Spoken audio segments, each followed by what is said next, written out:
There's something deeply unsettling happening in our hyperconnected world, and it's not what you think.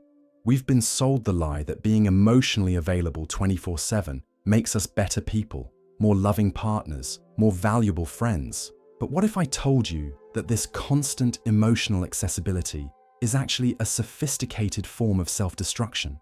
What if your willingness to always be there, always respond, always care, is the very thing that's making you invisible to those around you? Carl Jung spent decades studying the human psyche, and one of his most profound discoveries was that we become what we repeatedly allow others to make us become.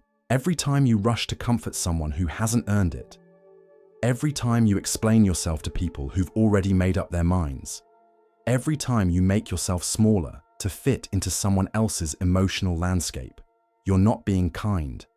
You're being complicit in your own erasure. Jung understood that the psyche operates on a principle of reciprocity, but most people today have broken this fundamental law by giving endlessly to those who take without conscience. Think about the last time someone truly surprised you with their attention. It wasn't someone who was always available, was it?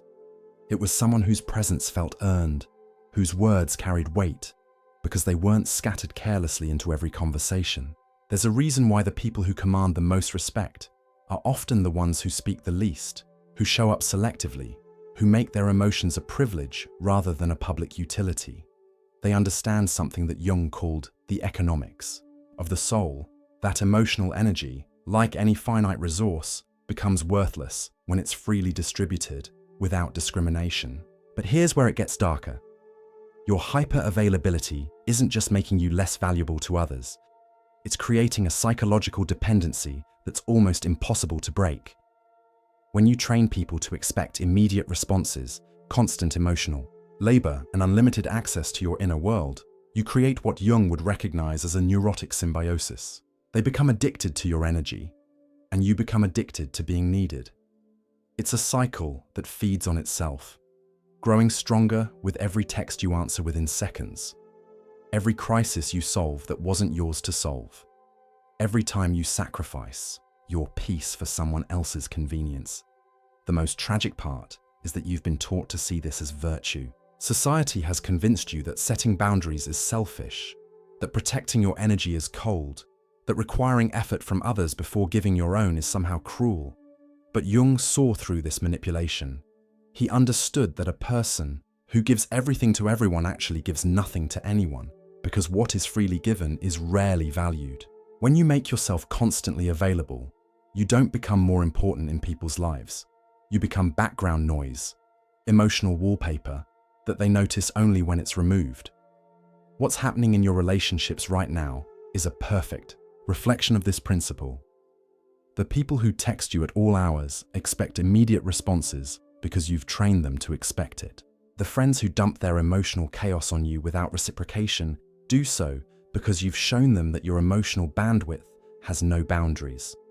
The romantic partners who take your care for granted operate this way because you've demonstrated that your love requires no effort to maintain.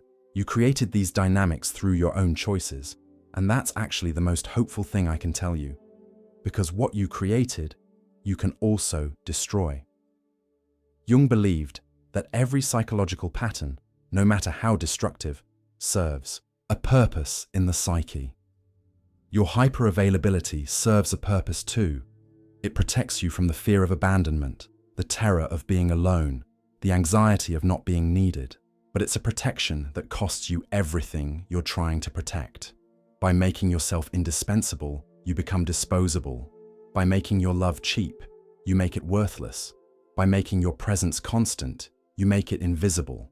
The shadow self that Jung wrote about isn't just the dark parts of your personality you refuse to acknowledge. It's also the parts of yourself you've sacrificed to maintain false peace with others. Every time you swallow your authentic response to give someone what they want to hear, every time you minimize your own needs to accommodate someone else's drama, every time you pretend to be okay when you're drowning inside, you're feeding your shadow. And this shadow grows hungry, resentful, and eventually destructive.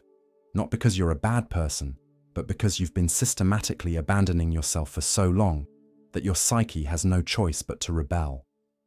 What Jung discovered in his work with patients was that the people who appeared most selfless, most giving, most emotionally available were often harboring the deepest wells of unconscious rage. They gave and gave until their internal world became a pressure cooker of unexpressed needs, unspoken resentments, and unacknowledged exhaustion.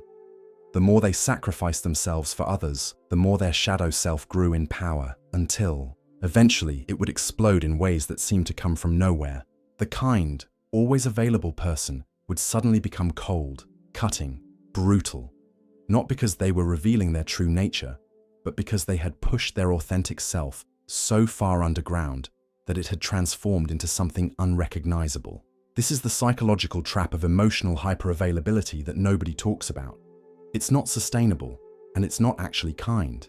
When you give beyond your genuine capacity, when you respond from obligation rather than authentic care, when you make yourself accessible to avoid conflict rather than to genuinely connect, you're not giving love, you're giving a performance. And performances, no matter how convincing, always have an expiration date.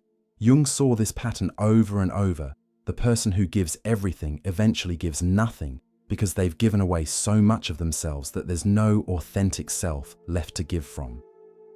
The people in your life who have come to expect your constant availability aren't relating to you. They're relating to the function you perform.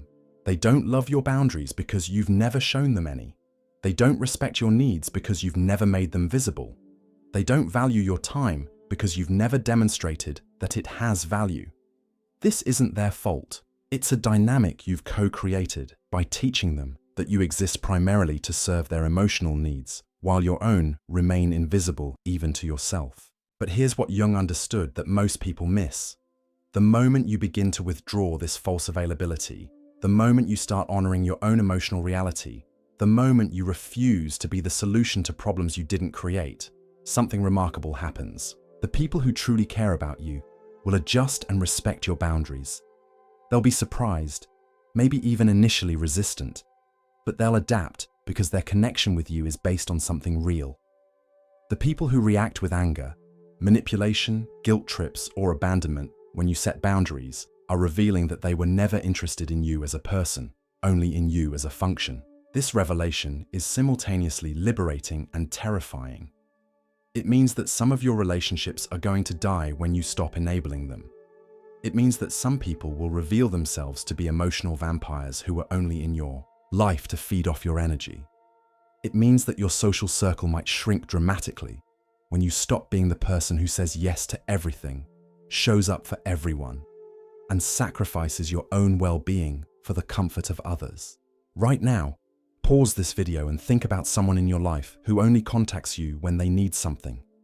Think about how they make you feel when you don't respond immediately, when you're not available to solve their crisis, when you dare to have your own problems. Write their initials in the comments. Don't say their name, just their initials. Let's see how many of us are carrying relationships that only exist because we've made ourselves too available to walk away from. And if this is opening your eyes to patterns you've never noticed before, hit that subscribe button. Because understanding these psychological dynamics is just the beginning. Jung introduced a concept that revolutionizes how we think about relationships: psychological sovereignty. This isn't about building walls or becoming cold. It's about recognizing that you are a complete entity unto yourself, not an extension of other people's emotional needs. When you operate from psychological sovereignty, you understand that your worth isn't determined by how useful you are to others, how quickly you respond to their demands, or how well you absorb their emotional chaos without complaint. You begin to see yourself as the author of your own experience, rather than a supporting character in everyone else's drama. The transformation begins when you realize that love and respect operate on completely different principles. Love might be freely given, but respect must be earned through consistency, boundaries, and the willingness to prioritize your own well-being. Jung observed that people who desperately seek to be loved often end up being neither loved nor respected, because they've made themselves so available that their presence becomes background noise. But people who focus on being respectable, who honor their own needs, who maintain their standards, who refuse to participate in their own diminishment, often find themselves both respected and genuinely loved by those who matter. This is where the psychology of scarcity becomes your ally rather than your enemy. When you make your time, attention, and emotional energy scarce commodities that must be earned rather than freely distributed, something magical happens in your relationships. The people who remain in your life when you stop being constantly available are the people who actually value you as a person rather than as a function. They're the ones who will respect your boundaries, appreciate your presence when you offer it, and reciprocate the energy you invest in them. But this transformation isn't easy, and Jung was honest about the psychological challenges it involves. When you begin to withdraw your hyperavailability, you'll face what he called the dark night of the soul, a period where you must confront every fear that drove you to make yourself overly accessible in the first place. You'll feel selfish for prioritizing your own needs. You'll feel guilty for not responding immediately to every crisis. You'll feel terrified that people will abandon you if you're not constantly proving your worth through availability and service. This is where Jung's understanding of solitude becomes crucial. There's a profound difference between loneliness and solitude, and most people who fear setting boundaries are actually confusing the two.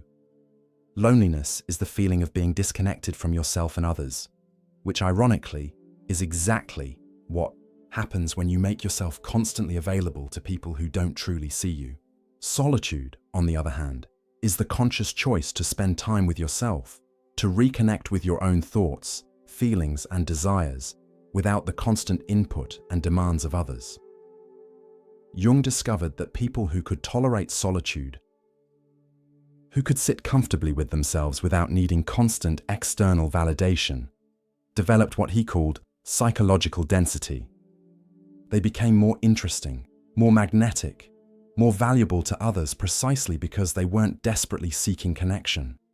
Their relationships improved not despite their boundaries, but because of them. When you're not starving for attention, you can be selective about where you invest your energy. When you're not desperate to be needed, you can offer genuine help rather than codependent enabling. The people who struggle most with your newfound boundaries are usually the ones who benefited most from your previous lack of them. They'll call you selfish, distant, or changed. And they're right, you have changed. You've stopped participating in the exhausting performance of being everyone's emotional emergency contact. You've stopped pretending that your needs don't matter as much as everyone else's. You've stopped sacrificing your authenticity to maintain relationships that were draining the life out of you. What Jung discovered through decades of psychological research is that the people who achieve genuine happiness and fulfillment aren't the ones who make everyone else happy at their own expense. They're the ones who have learned to honor their own psychological needs first, so they can show up authentically for others. There's a profound difference between helping someone because you genuinely want to, versus helping because you're afraid of what will happen if you don't. One comes from strength and creates genuine connection. The other comes from fear and creates dependency. When you begin living from this place of psychological sovereignty, your entire relational landscape transforms. The friendships that survive your boundaries become deeper, more reciprocal, more nourishing. The romantic relationships that emerge are built on mutual respect rather than emotional neediness. Even your family dynamics shift as people learn to relate to you as a whole person, rather than as someone who exists primarily to meet their needs. You discover that the people who truly love you will actually respect you more when you respect yourself enough to have boundaries. But perhaps the most profound change happens within your own psyche. Jung wrote extensively about what he called the transcendent function, the psychological process by which opposing forces within the psyche are reconciled to create something new. When you stop abandoning yourself for others, when you stop splitting yourself between who you really are and who you think you need to be loved, this transcendent function begins to operate. You become integrated, whole, authentic, in a way that you may never have experienced before. The fear that drove you to hyperavailability, the fear that you won't be loved if you're not constantly useful, begins to dissolve as you realize that the love you can earn by being inauthentic isn't actually love at all. It's transaction, it's manipulation, It's codependency disguised as care. Real love, Jung understood, can only exist between two people who are psychologically whole enough to choose each other rather than need each other. When you stop being desperate for connection, you become capable of genuine intimacy. This journey isn't just about setting boundaries with others. It's about setting boundaries with the parts of yourself that have been trained to seek external validation at any cost. It's about learning to trust your own instincts, to value your own time, to prioritize your own well-being, not because you're selfish, but because you understand that a depleted person has nothing authentic to offer anyone. Jung saw this as the ultimate act of service, becoming so psychologically healthy and whole that your presence in others' lives is a gift rather than a burden. The world needs people who have done this work, who have learned to show up authentically, rather than compulsively, who can offer genuine support because they're not drowning in their own unmet needs. Your journey towards psychological sovereignty isn't just about improving your own life. It's about breaking generational patterns of codependency, emotional manipulation, and the tragic misunderstanding that love requires self-sacrifice. If this message has resonated with something deep inside you, if you're ready to begin this journey toward authentic living, I want you to know that you're not alone in this transformation. This community is full of people who have chosen the courageous path of self-respect over people-pleasing, boundaries over boundarylessness, authenticity over acceptance at any cost. When you subscribe, you're not just following a channel.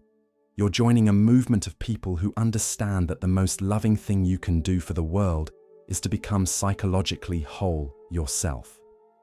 Share your story in the comments below. Tell us about a time when setting boundaries changed a relationship for the better, or describe what you've learned about yourself through this video. Your experience might be exactly what someone else needs to hear to begin their own journey toward freedom. We're all walking this path together, one boundary at a time.